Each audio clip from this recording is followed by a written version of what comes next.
É um sinal claro de que a intenção do Governo, a intenção da Ministra é motivar um melhor sistema de ensino e motivar os professores para serem protagonistas desse melhor sistema de ensino.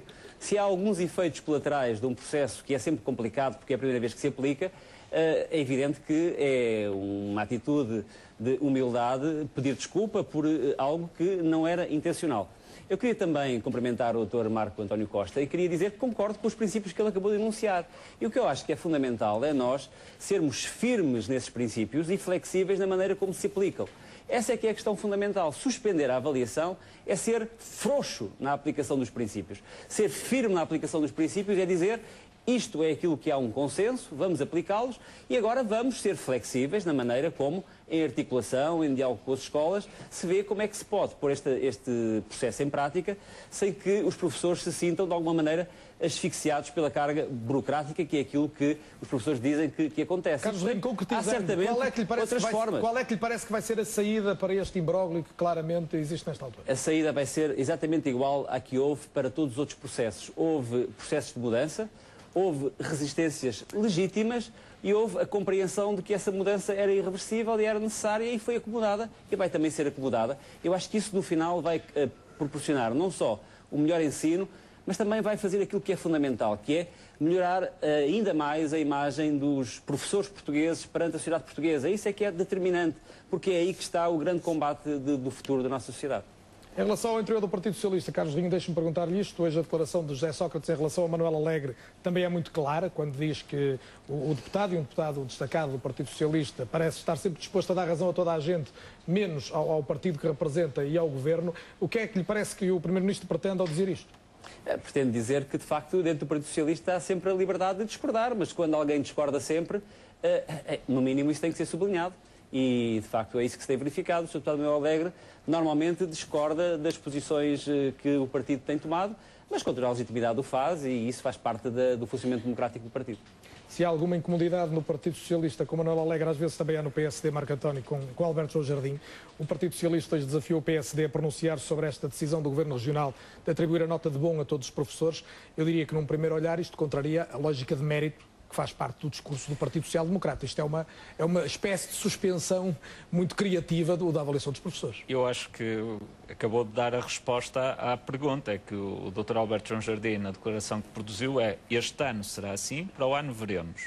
E diz que este ano vai ser assim, porque efetivamente o que está em causa é não continuar com um processo completamente atabalhoado que está a criar as maiores dificuldades no ambiente escolar e que está a prejudicar de forma grave o funcionamento das escolas, mas criar condições para que haja um compasso de espera capaz de tornar possível uma reorganização deste processo, melhorar de uma forma tranquila, sem este ambiente de crispação, o processo e então, no próximo ano, com todas as condições, como já é dito há muito tempo pelos professores... É assumir que se perde mais um ano no tentativo... Não é perder um ano, ouça, eu acho não que perderam... É dar bom a todos, não se avança nada na avaliação. Eu acho que perder um ano é isto que está a acontecer, porque o que está a acontecer é um clima que prejudica as aulas, prejudica o ambiente escolar e não é positivo para o país.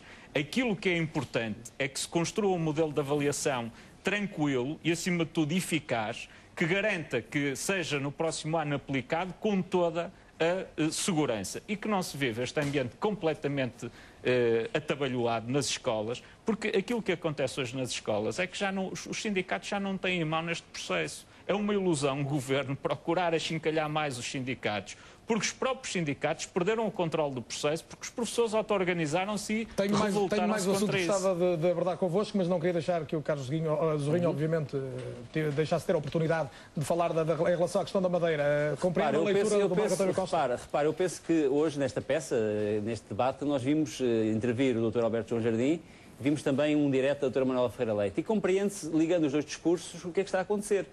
A Dra. Manuela Ferreira Leite não tem estado à altura de fazer oposição, o Dr. Alberto João Jardim faz desta oposição como ele costuma fazer, e verificamos que a Dra. Manuela Ferreira Leite, quando intervém, em certa medida justifica porque é que está em silêncio, porque vem fazer aquelas propostas que 2 ou 3 dias antes o Governo pôs em prática. Portanto, eu julgo que é claramente aqui um problema de identidade no PSD. A Dra. Manuela Ferreira Leite com dificuldade em afirmar ideias alternativas e o Dr. Alberto João Jardim ocupando o espaço com o seu estilo próprio.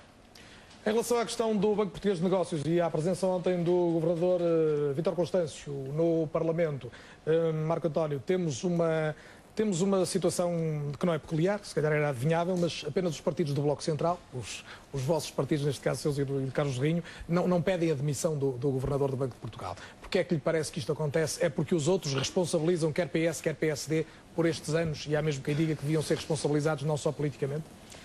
Eu, relativamente a essa matéria, tenho uma opinião muito pessoal. Eu considero que ontem o Sr. Governador aprofundou as minhas dúvidas relativamente a todo este processo, porque acabou por tentar justificar as razões pelas quais não poderia ter feito nada diferente e, no entanto, fomos confrontados com a situação do BPN e, no final da audição, veio garantir que no futuro não acontecerá nenhum processo igual a este. Ele não pode garantir isso. Das duas uma, ou ele pode garantir, e no passado devia ter tido capacidade de intervenção e não interveio, então tem responsabilidades, ou então não pode garantir agora que no futuro não acontecerá nada disto. E, portanto, aquilo que está neste momento em cima da mesa e que é muito importante é avaliarmos se a supervisão em Portugal, nomeadamente a supervisão bancária, precisa de ser reformada. E precisa de ser reformada, sob o ponto de vista operacional, no que diz respeito ao funcionamento do Banco de Portugal, esta questão que ontem foi conhecida, de só 60 elementos do Banco de Portugal andarem por 300 instituições, fazerem estas inspeções no terreno e, simultaneamente, saber se os poderes que o Banco de Portugal tem são suficientes ou não para ter uma atitude mais inspectiva e mais interventiva no sistema. Portanto, em síntese, bem o percebo, está-me a dizer que não ficou com muitas certezas em relação ao que aconteceu, não, ficou com não mais fica dúvidas. Com nenhuma a sensação certeza. mais forte que lhe fica é de que não estamos salvaguardados em relação ao futuro. A sensação que eu fico é que não estaremos salvaguardados. Mas não responsabiliza diretamente o governador Vítor Constâncio. Eu acho que é sempre fácil responsabilizar uma pessoa em particular. Eu não quero fazer essa injustiça, responsabilizar e personalizar no governador do Banco de Portugal esta questão. Agora, mas ele é que é verdade que temos dois casos em curto espaço de tempo, o BCP e agora o BPN, são circunstâncias completamente distintas, mas que há aqui um problema de falha da supervisão e há uma sensação que os portugueses têm, é que relativamente a esta matéria fazem-se audições parlamentares e o Sr. Governador do Banco de Portugal tem sempre justificações para o Banco não ter atuado e depois dá todas as garantias relativamente ao futuro e pouco tempo depois é desmentido pelos Carlos Rinho, factos. esta questão, parece que os portugueses partilharão desta leitura do Marco António Costa de que não podemos dormir descansados em relação à supervisão do sistema bancário? Eu acho que nós não podemos dormir descansados em relação ao sistema bancário mundial dos tempos que correm e, portanto, este é um tempo de fortalecer a regulação e não de enfraquecer a regulação. E pôr em causa um governador do Banco de Portugal que é uma personalidade de grande qualidade técnica e política é enfraquecer a regulação. Agora, eu também queria dizer que o Dr. Vítor Constâncio, com humildade, também fez uma análise daquilo que mudou e fez propostas alternativas. Eu, por exemplo, fico mais descansado, sabendo que a partir de agora a supervisão vai ser feita com elementos do Banco de Portugal atuando diretamente junto dos principais bancos do sistema bancário.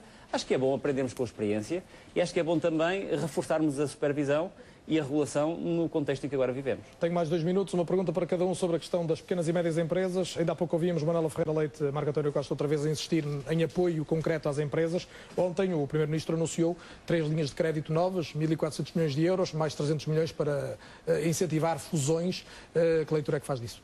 Eu acho que são medidas obviamente positivas. A grande questão que hoje se coloca é perceber se, na realidade, esses apoios vão chegar às empresas e se a banca, que tem sido muito ajudada neste momento especial para a vida da banca pelo Governo, através da linha de crédito de 20 mil milhões de euros para o financiamento externo e também os 4 mil milhões para a sua recapitalização, se depois vai fazer repercutir isso na vida dos portugueses, nomeadamente no crédito às pequenas empresas. E aquilo que me parece é que também há um certo aproveitamento neste momento por parte da banca desta situação para continuar a ter uma política muito agressiva e negativa relativamente às pequenas e médias empresas.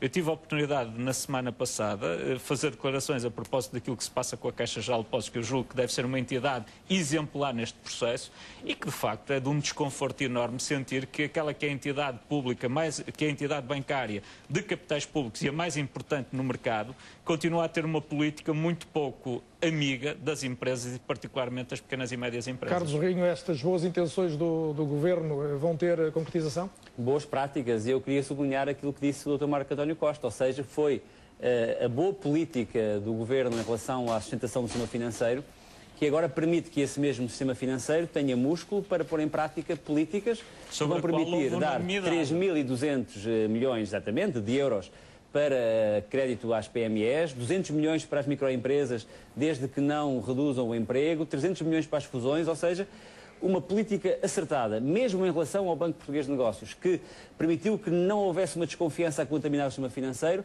permite agora ter políticas positivas para quem mais precisa, que são as PMEs, que são de facto a grande sustentação da nossa economia. Carlos Rinho, Marco António Costa, agradeço a vinda de ambos em direto à Noite de Notícias da RTPN. Até breve.